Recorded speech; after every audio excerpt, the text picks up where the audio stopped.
अस्सलाम वालेकुम।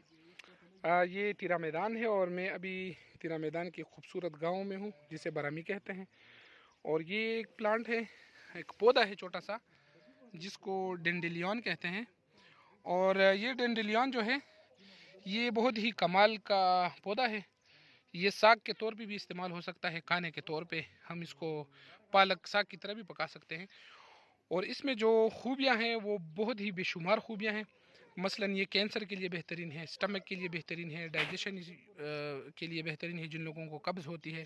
ठीक है, इम्यून सिस्टम में इसका एक बहुत अच्छा किरदार है, ज़बरदस्त काम करता है। तो खूबियाँ तो बेशुमार हैं और इस तरह के पौधे भी बेशुमार हैं। बस एक्सप्लोर करना है अपने प्यारे वतन को और अपने जो रिसोर्सेज हैं और जो ख़जाने हैं इनको एक्सप्लोर करना है। अस्सलाम वालेकुम।